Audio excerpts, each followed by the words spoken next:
जो लोग मेरे चैनल किरण वॉइस को सब्सक्राइब करेंगे मैं उनको डायरेक्ट अपना व्हाट्सएप नंबर देकर वीडियो कॉल करूंगी। तपती दोपहर थी, मैं खेत से काम करके घर जा रहा था, तब मैंने झाड़ियों में कुछ आवाजें सुने तो मेरे कदम एकदम वहीं रुक गए। मैंने सोचा इतनी तपती दोपहर में कौन है। मैं थोड़ा कुराक बेजा कर सुनना चाहा तो आवाज जानी पहचानी लगी। मैं चौंका फिर और जाकर छिपके से पेड़ की आड़ में खड़े होकर देखने की कोशिश करने लगा, और जब मैंने देखा तो मेरे होश ही उड़ गए। मैं क्या देखता हूँ, मेरे अब्बू और चाचा की। दोस्तों, अगर आपको यह किस्त पसंद आ रही है तो चैनल को लाजमी सब्सक्राइब करें उसकी नई किस्त के लिए, और कमेंट सेक्शन में भी ज़रूर बताएं। शुक्रिया। छोटी बेटी माही के साथ पबजी खेल रहे थे और माही बोल रही थी, ताया जी अब पबजी खेलना छोड़ दें। माही ने पबजी खेलना बंद की, मगर अबू नहीं रुके और वह पबजी खेलते रहे। अबू बोले, इससे तो बड़ी उछल कर पबजी का TDM खेल रही थी। सबको बताओ, घर में बताओ, अबू ने डायलॉग मारा। मैं यह सब सुन भी रहा था और देख भी रहा था। इन दोनों को अब माही भी मदहोश होने लगी थी।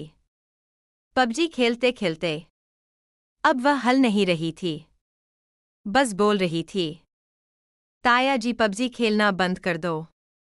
अब्बू ने इसकी एक ना सुनी जब तक वह शांत ना हुई, और फिर पबजी से फारग होकर उसके करीब ही बैठ गए। अब्बू और माही को देखकर मेरा भी दिमाग खराब हो गया, और साहिब भी अब आठने वाला था। वह दोनों भी उठने वाले थे। मैं चुपके जल्दी वहां से निकल लिया। मुझे भी वह गेम खेलने की मस्ती चली हुई थी। मैं घर पहुंचा, अंदर घर में घुसा तो देखा मेरी उम्मी रोटी बना रही है, चूल्हे पे पसीने में थी। उम्मी के बारे में बता दूं, उनकी उम्र 45 की है, मगर देखने लगती नहीं। गांव की औरतें फिट होती हैं, ना उनका रंग गोरा है। उन्हें भी पबजी खेलने का बहुत शौक है, तभी अब्बू के साथ रोज पबजी का TVM खेलती। बहन अब्बू का ख्याल रखती है, उन्हें मुस्कुराने के लिए दुल्हन की अतः रोज सस्ती संवरती है। अब आगे जैसे घर दाखिल हुआ, वो बरामदे में चूल्हे पर रोटी बना रही थी। मैं खड़ा होकर उनको देखता रहा। वह नीचे बैठी थी। मैं तो अभी ही अब्बू और माही से पबजी जो खेली थी वह देखकर आ रहा था। मैं भूखी नज़रों से उनको देख रहा था। तभी उम्मी की नज़र मुझ पर पड़ी और बोली, आ गया मेरा प्यारा बच्चा आमिर, बेटा मुंह हाथ धो ले, गर्म रोटी खा ले मेरे बेटे। मगर मुझे तो इस वक्त पबजी खेलने की भूख लग रही थी। मैंने उनकी बात सुन के कहा, जी उम्मी जान बहुत भूख लगी है, कुछ खाने को दे दे, मैं हाथ मुंह धो आता हूँ। फिर आके मैंने खाना खाया और अपने कमरे चला गया और सोचने लगा। माही और अब्बू के बारे में सोच कर मस्त हो रहा था। आखिर अब्बू ऐसा कैसे कर सकते हैं अपनी भतीजी के साथ? कैसे पबजी मोबाइल खेल सकते हैं? उनको डर नहीं लगा? दूसरे पिल में सोचने लगा माही के बारे में। मैं उसके बारे में सोचकर मैं हाथ चलाने लगा और सो गया। दूसरे दिन सुबह आकर मेरी बड़ी बहन शहनाज मेरे कमरे में आई मुझे उठाने। मैं बेड पर सो रहा था और साहब भी जागे हुए थे। शहनाज बाजी देखकर हल गई और सोचने लगी, हाय कि मेरा भाई बड़ा हो गया है। वैसे शहनाज बाजी भी कम नहीं, उनकी उम्र 25 है। वह बिल्कुल उम्मी पर ही गई है। नाक नक्शे भी वो उम्मी के साथ ही घर के काम में हाथ बटाती है। इसलिए जब बाजी ने तंबा देखा तो हाका खुश हो गया। बाजी अपने में खोई हुई थी, मगर मैं झुक चुका था, आंख नहीं खोली थी। इतने में उम्मी की आवाज आई, अरे शहनाज, आमिर को उठा दे, नहीं देर हो जाएगी। खेत कब जाएगा? बाजी ने उम्मी की आवाज़ सुनी तो मुझसे दूर हो गई और अपनी सांस नॉर्मल करके दोबारा मेरे पास आई और कहा, भाई उठो, देर हो रही है, खेत पे नहीं जाना किया।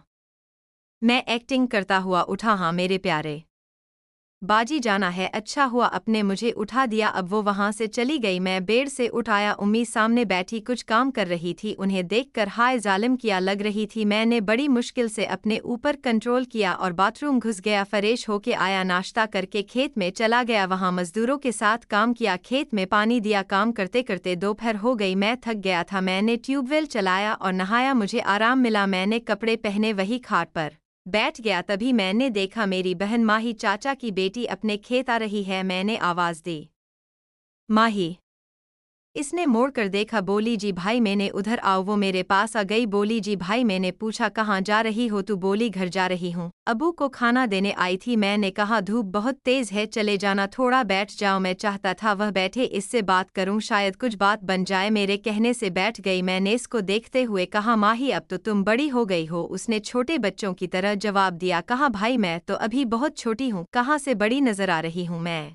हंस दिया, वह भी हंसने लगी। मैंने फिर कहा अब तो तुम बड़े बड़े काम यूं ही कर देती हो, किसी को पता भी नहीं चलता। माही इस बार थोड़ी सोच में पड़ गई, बोली ऐसा कौन सा काम कर दिया भाई? मैंने कहा खेतों का काम। बातें करते करते ते में उसके बालों को हाथ लगा दिया। अब की बार मैंने इसके गाल पर बोसा किया तो बोली भाई यह किया था। मैंने कहा भाई का प्यार है बहन की लिए। बातें करते हुए मैं इसे घरे जा रहा था।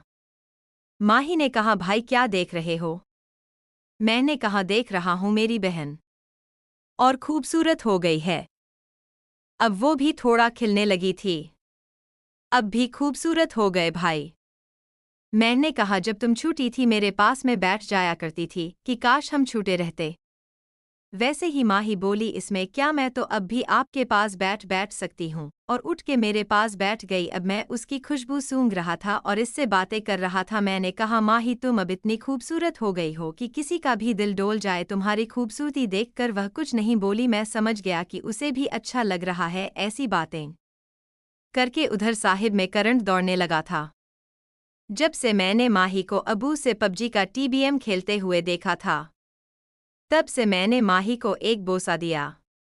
वह जाने की कोशिश करने लगी, मगर मैंने जाने नहीं दिया। खेत में अब हम दोनों के अलावा कोई नहीं था। मजदूर जा चुके थे अपना काम करके। मैं भी माही के साथ पबजी खेलने लगा था। माही कहती भाई मैं बहन हूँ तुम्हारी, मैं आपकी साथ पबजी नहीं खेल सकती। लेकिन मैं कहाँ सुनने वाला था और माही के साथ पबजी। दोस्तों अगर आपको यह किस्त पसंद आ रही है तो चैनल को लाजमी सब्सक्राइब करें। उसकी नई किस्त के प्लेयर और कमेंट सेक्शन में भी ज़रूर बताएं। शुक्रिया।